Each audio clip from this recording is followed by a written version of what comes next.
Bonjour à tous. Pour la première fois depuis plus de 50 ans, c'est-à-dire depuis 1973, Israël ne s'en prend plus seulement à des terroristes, mais à un État souverain, en l'occurrence l'Iran des Mollahs. La question est de savoir pourquoi, initialement, l'Iran s'en est-il pris à l'Israël, sachant que l'Iran est à plus de 1700 km de la frontière israélienne. Alors, la première réponse à cette question se trouve dans la rivalité entre chiites et sunnites. Rivalité entre chiites et sunnites qui existe depuis le début de l'islam, donc qui existe depuis plus de 14 siècles. Je rappelle que lors de la première croisade, celle qui a vu les croisés prendre Jérusalem en 1099, fait suite à un massacre des chrétiens en 1078 par les Turcs seldjoukides, qui étaient des sunnites et qui étaient en guerre avec les chiites fatimides qui possédaient la ville de Jérusalem. Lorsque les croisés reprennent Jérusalem, entre-temps les fatimides ont repris la cité sainte, mais les croisés n'ont pas fait trop de distinction entre chiites et sunnites, ça ne les intéressait pas. Mais tout ça pour dire que cette rivalité entre chiites et sunnites, elle est très très ancienne, elle est très très profonde. Les chiites disent les sunnites sont des faux musulmans ou de mauvais musulmans ou des musulmans hérétiques et inversement les sunnites disent les chiites ne comprennent rien à l'islam et ils violent les commandements du prophète, ils violent le Coran. Alors les deux, chiites et sunnites bien sûr, respectent la parole du Coran, respectent la parole du Dieu Allah, mais ils ne sont pas d'accord sur les interprétations qu'il faut faire de ces textes sacrés ainsi que des hadiths, c'est-à-dire les paroles rapportées du prophète Mahomet et ainsi que de la sira et les hadiths forment ce qu'on appelle la sunna, ce qui a donné finalement le mot sunnite. Mais cette rivalité, donc, elle est très très ancienne, donc la question est de savoir qui des chiites ou des sunnites parviendra à vaincre ce qui a été présenté depuis maintenant 1948 comme étant le petit Satan. Le grand Satan, c'est le Satan occidental, et le petit Satan, c'est le Satan israélien. Donc il y a une rivalité entre chiites et sunnites pour savoir qui va parvenir à écraser cet État d'Israël. Je rappelle que la disparition et l'écrasement de l'État d'Israël fait partie des principes de la révolution islamique qui a vu les mollahs arriver au pouvoir en 1979. Alors on pourrait dire chien qui aboie ne mord pas. Si on annonce la destruction de l'État d'Israël, c'est qu'on n'a aucune véritable intention de mettre à exécution. Mais il ne faut pas oublier que nous avons affaire à des dirigeants politico-religieux qui ont une vision, qui ont une vision religieuse, qui ont une vision parfaitement fanatique.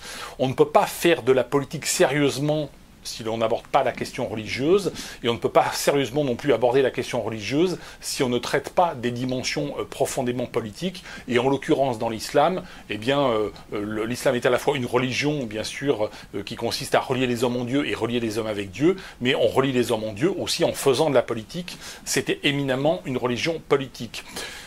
Cet objectif de destruction de l'État d'Israël est d'autant plus prégnant dans le monde arabo-musulman que c'est un monde qui ressort depuis maintenant un siècle et même un peu plus, relativement humilié face à un Occident qui impose ses valeurs, qui impose sa technologie, qui impose sa philosophie, qui impose sa politique, qui impose son armement.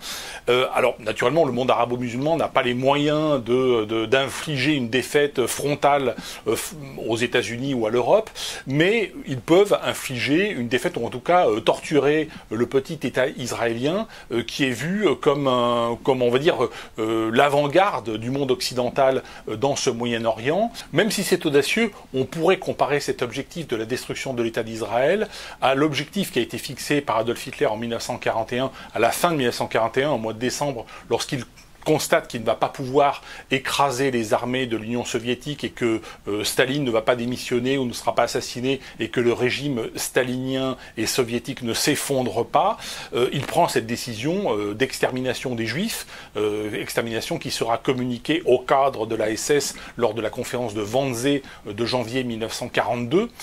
Donc la conférence de Wannsee, c'est uniquement une opération de communication. La décision a été prise peu de temps avant par Hitler, qui à l'époque n'est pas dans un état d'esprit de perdre la guerre, mais qui est dans un état d'esprit de véritablement offrir au monde quelque part le sacrifice du peuple juif en expliquant que le peuple juif est la lie de l'humanité, est à l'origine du bolchevisme, est à l'origine du capitalisme. Donc ça c'est la croyance hitlérienne.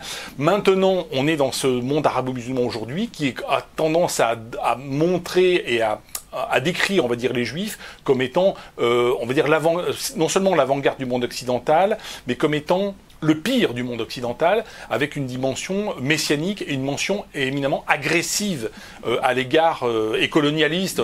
On va dire, il s'est présenté comme étant le pire du colonialisme et le pire de l'impérialisme occidental. Et quelque part, le fait pour une puissance, et potentiellement demain une puissance nucléaire comme l'Iran, d'écraser la petite nation israélienne, ce serait une façon de dire, nous avons rétabli l'ordre et la justice, et nous avons finalement renvoyé l'Occident de l'autre côté de la Méditerranée, ou du moins la partie d'Occident qui avait tenté de coloniser la Palestine, eh bien on l'a écrasé. Hein. C'est un petit peu leur, on va dire, leur point de vue et leur logique politique. Et là, cette fois-ci, qui est commune à la fois aux sunnites et aux chiites. Voilà. Mais dans cette rivalité, la question, c'est qui y parviendra. Et c'est vrai qu'aujourd'hui, l'Iran, une puissance quand même pétrolière, qui a des réserves en pétrole, en gaz, en uranium, en minerais, un pays de plus de 90 millions d'habitants, une puissance également historique. Hein, c'est une très ancienne civilisation et qui a naturellement été très longtemps zoroastrienne avant de devenir tardivement, on va dire, dans son histoire islamique et musulmane, avec la conquête du calife Omar ibn al-Khattab, le deuxième calife de l'islam. La deuxième question qui se pose est de savoir aujourd'hui pourquoi la Russie aurait-elle avantage à donner la bombe à l'Iran. Alors, on ne donnera pas... Vladimir Poutine ne donnera pas directement une bombe atomique à l'Iran, mais peut donner la technologie, peut transférer la technologie à l'Iran pour que l'Iran achève son programme nucléaire, en échange, bien sûr, d'une aide militaire contre sa guerre en Ukraine. Et aujourd'hui, on voit que Vladimir Poutine, depuis quelques jours, dit « je vais être un médiateur entre Israël et l'Iran ». Pourquoi cette proposition de médiation, ce qui est assez piquant pour quelqu'un qui est en train d'envahir l'Ukraine, ou qui tente d'envahir l'Ukraine? Parce que Vladimir Poutine est dans une posture quelque peu de chantage vis-à-vis de l'Occident, c'est-à-dire que mon régime poutinien en Russie est fragilisé par la résistance de l'Ukraine.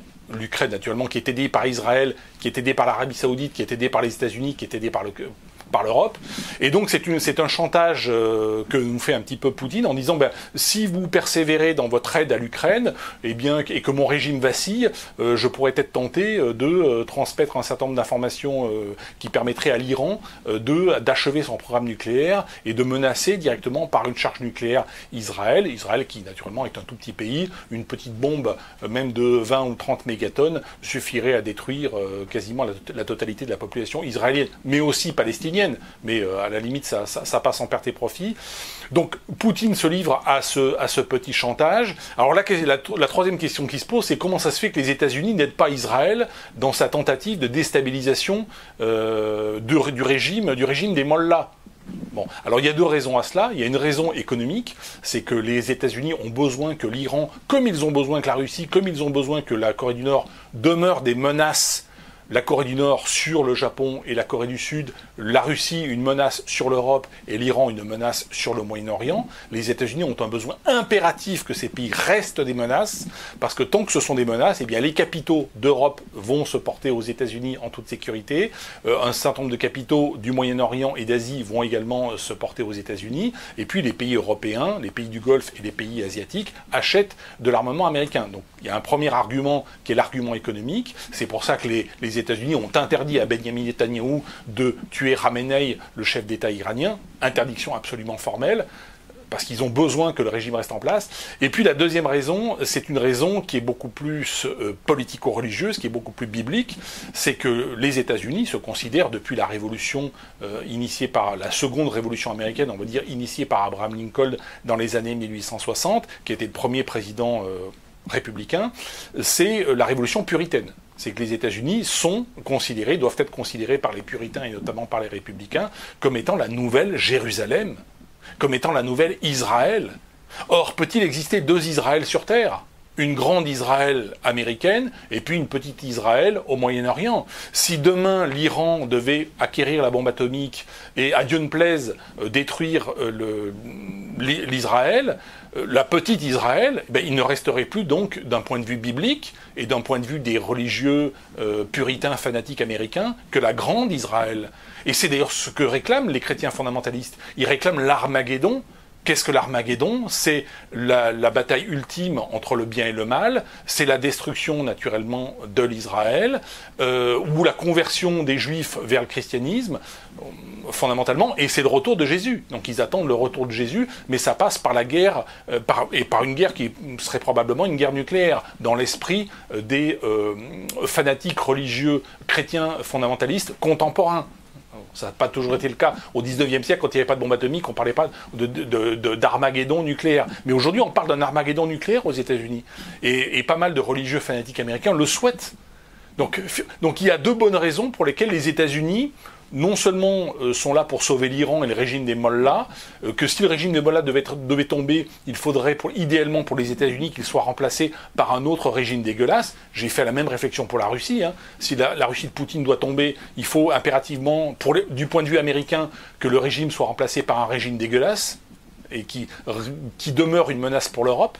Hein, c'est évident. Et là, qui demeure une double menace pour Israël. Une menace effectivement par bombardement, et c'est vrai que la stratégie du Hamas qui a consisté à effectivement perpétrer un pogrom le 7 octobre et un massacre absolument épouvantable et naturellement très hautement condamnable, et ensuite à lancer des bombardements systématiques sur Israël pour provoquer une réaction et pour provoquer effectivement cette guerre de Gaza dans laquelle je rappelle que plus de 700 soldats israéliens sont morts, donc c'est quand même une vraie guerre.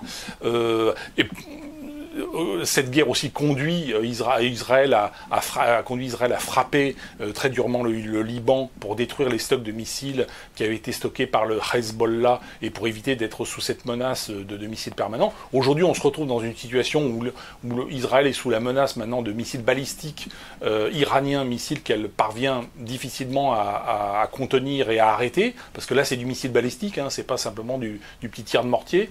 Donc on est dans ce harcèlement. La finalité, on va dire, de cette offensive arabo-musulmane, c'est de faire fuir les juifs d'Israël. Hein, c'est provoquer ce qu'on appelle l'Alia vers Berlin ou l'Alia vers Lisbonne, c'est-à-dire l'Alia à l'envers.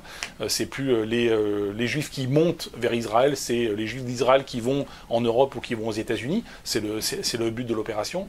Mais c'est vrai que si Israël ne parvient pas à déstabiliser le régime des Mollahs et à favoriser la mise en place d'un régime démocratique en Iran. Alors, ce qu'ils vont peut-être réussir, hein, c'est peut-être, d'ailleurs c'est ce qui est souhaitable. Ce qui est souhaitable, c'est que l'Iran devienne bien sûr un pays le plus rapidement possible démocratique. Mais on voit mal comment les Israéliens pourraient y parvenir simplement par des bombardements et par des tirs de missiles. S'il n'y a pas de troupes au sol, c'est un peu délicat. Mais s'ils n'y parviennent pas, le risque, c'est que le régime poutinien aux abois vienne en aide au régime, aux abois également iraniens, et là on est dans une fenêtre de tir qui me semble, à mon avis, assez dangereuse, et qui pourrait conduire effectivement à ce transfert de technologie qui permettrait à l'Iran d'avoir la bombe atomique, et de frapper nucléairement Israël, et provoquer une deuxième Shoah. Hein. C'est la Shoah d'Ishmaël, Ishmaël en arabe, ou en hébreu, ça veut dire celui qui crie à Dieu. Hein, ce sont les Ishmaélites, ce sont les musulmans. Hein, voilà. Donc on est vraiment dans cette logique religieuse, dans cette logique biblique, tant du point de vue des chrétiens fanatiques que des points de vue des chiites fanatiques ou des religieux fanatiques du sunnisme, qui me semble relativement dangereuse. Voilà, je reviendrai sur ces sujets, parce que l'actualité risque d'être assez brûlante dans les semaines et les mois à venir. Merci à toutes et à tous, et je vous dis à bientôt.